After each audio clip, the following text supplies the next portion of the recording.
مرحبا بكم. خلال هذه الحصة سوف أقدم تطبيقا للنشر والتعميم. سأبدأ بالنشر أولا. كتطبيق أولا أنشر بسيط. سنبدأ بالتعبير أ. ننشر التعبير أ الذي يعتبر جداء. إذا النشر هنا واضح. سنقوم بنشر 3 على الحدود التي توجد داخل الأقواس. إذا سنضربها في إكس ونضع ناقص ونكتب مرة أخرى 3 ونضربها في 5 ونضع زائد ونكتب مرة ثالثة 3 ونضربها في آخر حد الذي هو 4 وبعد ذلك سنقوم بتبسيط وحساب هذه الجداءات، لأن بعد النشر نحصل على تعبير يسمى مجموع جبري في أسبقية للضرب، يعني ننجز الجداءات ونحصل عليها 3 إكس تكتب 3 ونضع إكس بين 3 و 2 غالبا. يمكن كذلك كتابة 3 وإكس في الآخر، إما كتابة هكذا أو هكذا، كتابة صحيحة. المهم العدد الآتي يمكن كتابته بعد الحروف. العدد الصحيح لا يكتبه بعد الحرف، بينما الجدول المربع تعتبر كذلك الحرف، يعني يمكن كتابة الحرف قبلها أو بعدها، يعني يمكن كتابة جدول مربع 2 هنا أو هنا ونضع إكس مكانها. ناقص 3 في 5. 3 في 5 قلنا بأن الجدول المربع أي عدد يعتبر كحرف، يعني نقوم بحساب 3 و5 هي 15. 5 في 3 15 ونضع جدول مربع 2 جانبا، نمر بزائد. نفس الشيء هنا بالنسبة للملاحظة هنا انتبهوا، هنا لدينا عدد صحيح 3 وعدد صحيح 4، بينهما بين كل هذه العدد كلها بينها ضرب.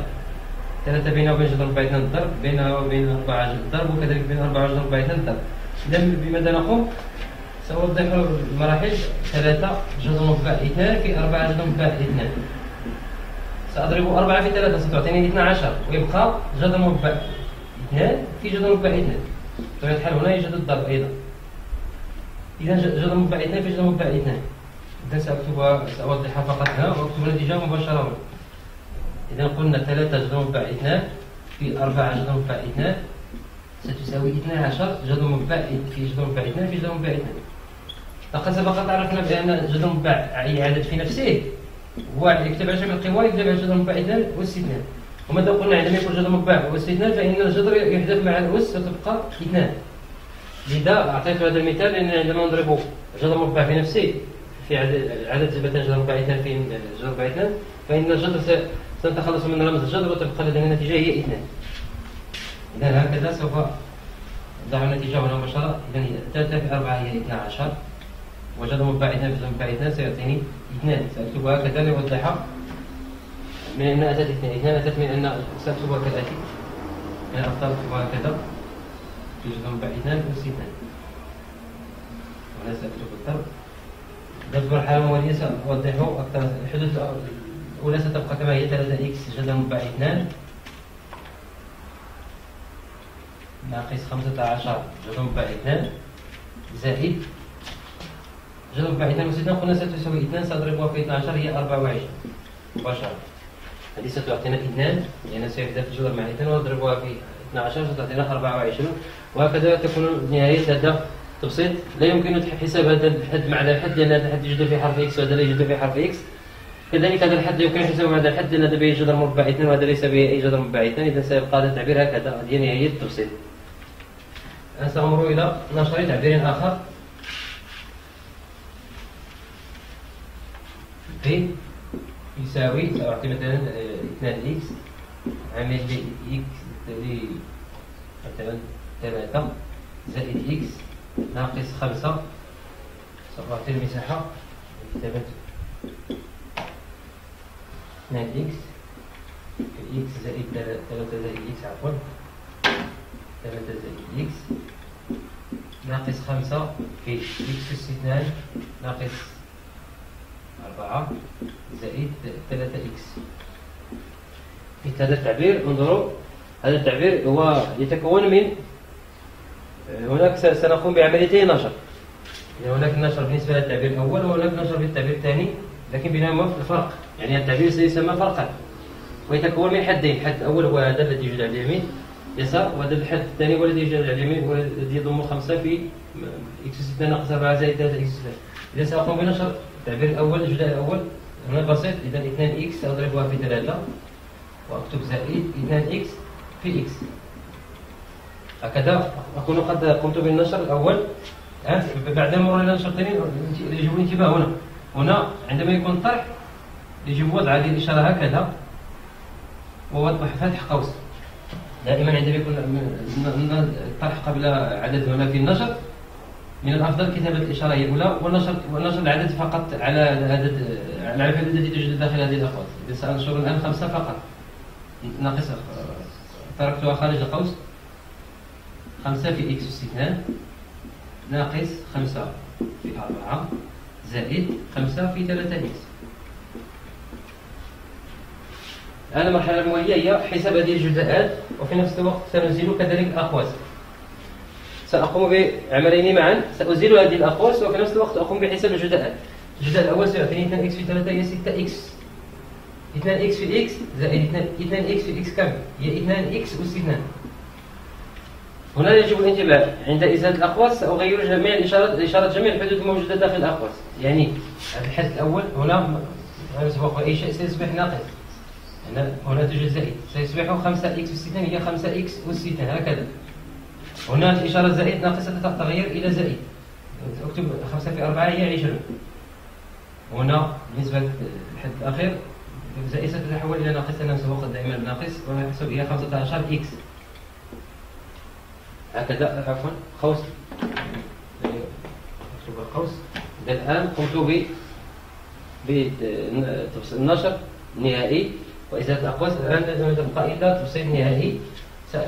سأضع الحدود التي بها نفس الحرف. الحد المتشابهة سأبدأ بالتي بها الأس 2 زائد 2 إكس أس 2 سأكتب 2 إكس أس 2 أتبعها بناقص 5 إكس أس 2 ثم أمر إلى الحدود التي بها إكس هنا 6 إكس يعني زائد 6 إكس زائد ناقص 15 إكس. الحد الذي لا يوجد به إكس واحد وهو فقط هو 20 سيبقى. إذا الحدود التي متشابهة هي هذه حدان متشابهان حد واحد هو 20 الذي لا يشبه الحدود الأخرى. إذا سأقوم بحساب هذه الحدين 2 إكس أس 2 ناقص 5 إكس أس 2 ستعطينا ناقص 3 إكس أس 2. هذا موجب هذا السالب الذي له أكبر مسافة هو السالب. نفس الشيء هنا موجب السالب الذي له أكبر مسافة هو السالب ستكون نتيجة سالبة. وأقوم بفرق المسافتين هي 15 ناقص 6 هي 9 إكس وتبقى 20 وهذه هذا هو التبسيط النهائي لهذا النشر. إذا هكذا أكون قد قمت بتطبيق النشر. تطبيقي حول النشر سوف أمر الآن للتطبيق حول النشر القاعدة الأخرى متعلقة بنشر جزاء على الشكل الآتي. سأعطي مثالا. نشر جزاء سي تساوي إكس ناقص 4 زائد 4 في إكس ناقص 3 مثلا. لنشر هذا الجزاء قلنا عندما تكون في إحدى العوامل عندما يكون إحدى العوامل عبارة عن فرق من الأفضل تطبيق القاعدة الآتية. يعني أكتب إكس أفتح قوس وأكتب إكس ناقص 3 يعني وزع إكس على إكس ناقص 3 هكذا. وبعدها أمر إلى العدد الموالي الذي هو زائد 4 وأكتب زائد 4 وأفتح قوس إكس ناقص 3 هكذا. المرحلة الأولى هي هذه. المرحلة الثانية هي النشر النهائي وإكس أضربه في إكس. هنا يمكن أن أقوم بحساب مشاركة النشر هذا بسيط. إكس في إكس هي إكس أس 2 وأمر وضع ناقص إكس في 3 هي 3 إكس. عندما أصل 4 ستلاحظ لنا هناك زائد يعني زائد لا يغير أي شيء. إذا زائد عندما أضربه 4 سأكتب زائد 4 إكس 4 في إكس. لكن بعد ذلك لن أكتب زائدا سأكتب ناقص فقط سأضع لأن زائد لا يغير شيء ستبقى ناقص. أكتب ناقص 4 في 3 هي 12. هكذا أكون قد قمت بالنشر. الآن تبسيط نهائي النشر النهائي وهذا التبسيط النهائي هو إكس تبقى كما هي ناقص 3 إكس زائد 4 إكس. هذا حدان متشابهان له نفس الحرف. إذا هذا مجموع عددين مختلفي الإشارة. إذا سنرى ما هو الذي له أكبر إشارة أكبر مسافة هو زائد 4 إكس. أقوم بفرق المسافتين ستعطيني 1 إكس نكتب زائد ستكون زائد 1 إكس هكذا. لكن غالبا ما نكتب فقط زائد إكس. إكس يعني 1 إكس ناقص 12 وهكذا يكون تبسيط نهائي لهذا الجزء النشر. سأعطي مثال آخر. تطبيقا آخر.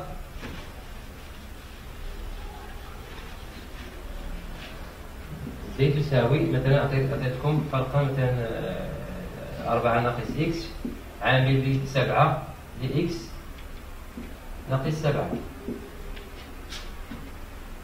أو إثنان إكس ناقص 7 مثلا. نفس الشيء هنا نطبق القاعدة الأولى التي هي نضع 4 ونوزع على 2 إكس ناقص 7 هكذا. دائما عندما يكون الطرح في إحدى العوامل من الأفضل تطبيق هذه القاعدة، ثم أمر واكتب ناقص إكس بعد الانتهاء من 4 ناقص إكس وارتحاق سأضع 2 إكس مرة أخرى ناقص 7. بعدها سأقوم بعملية النشر هي تساوي 4 في 2 إكس يمكن حسابها مباشرة، هي 4 في 2 إكس هي، أو يمكن في هذه الحالة نوضح مراحل.